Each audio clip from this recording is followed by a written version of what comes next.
Well, now we've moved on to our next piece back. We've made our irregular cut here to hide the seam. I've got the back piece peeled off about 1 inch down, 2 inches down.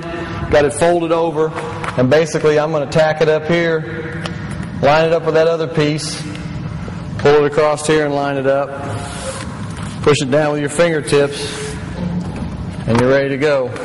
Got a little bit of a wave right here, so I'm going to pull it back off, straighten it out a little bit, set it back on there. Then our door pieces are going to come down and they'll actually overlap this here. It works just like shingles on a roof. You want the top piece to overlap the bottom piece, so it works just like the shingles. So we lay this piece up here, and then we'll take our squeegee and just continue on down just like we did on the door piece.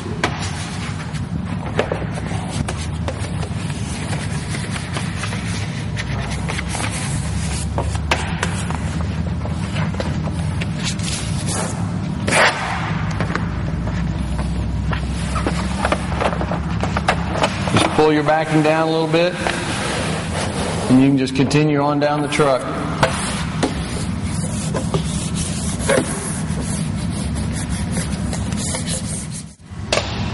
When you're trimming the Camoclad out, like along this door, just take your razor knife and just start it and lay it flat against that door. Don't angle it, and then you don't have to worry about cutting into your door. You're basically just holding that knife flat against that door. And then you can come back on the other side. Just hold that knife flat against that door. Don't worry about it. And it'll follow that edge all the way down. Make sure your knife's good and sharp. And basically what you've done there is just taken this piece out between those two doors. And just by holding that knife straight and running those doors, you've got a perfect straight edge cut all the way down both doors. And now we're at the back of the cab, and where the cab meets the bed of the truck, it's rounded. So what you want to do is just trim your Camoclad off to about the front of the bed right here. And then what you do is you come in and make relief cuts, just like we did on the bottom of that rocker, but in a bigger sense.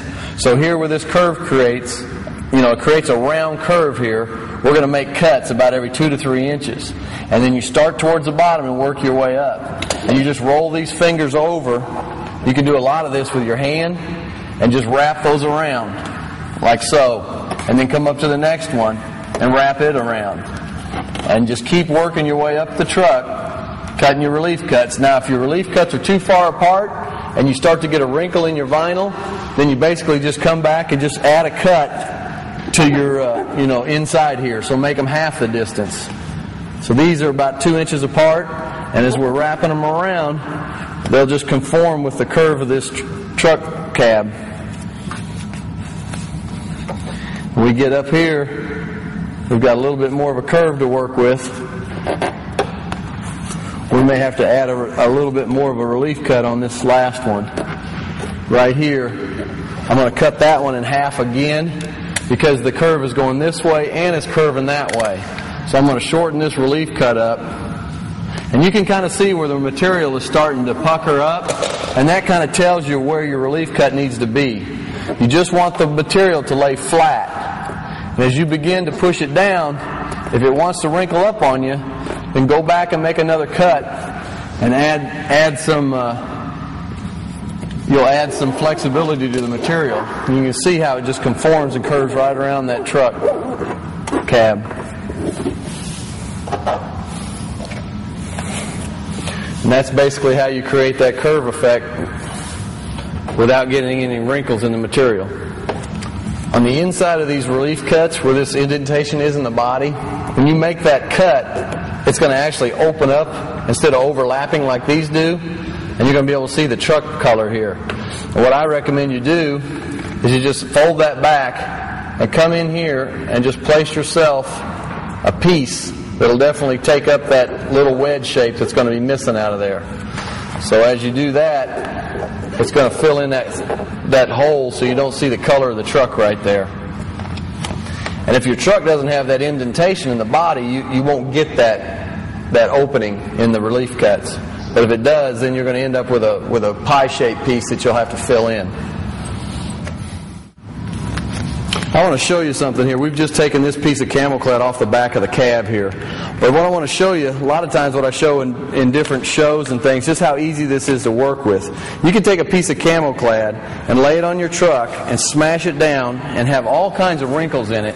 But what I'm saying is you could take this material, pick it back up, straighten it out, all the wrinkles will come out of it, start over again, and lay it down, squeegee it down, and you've got a perfect looking piece.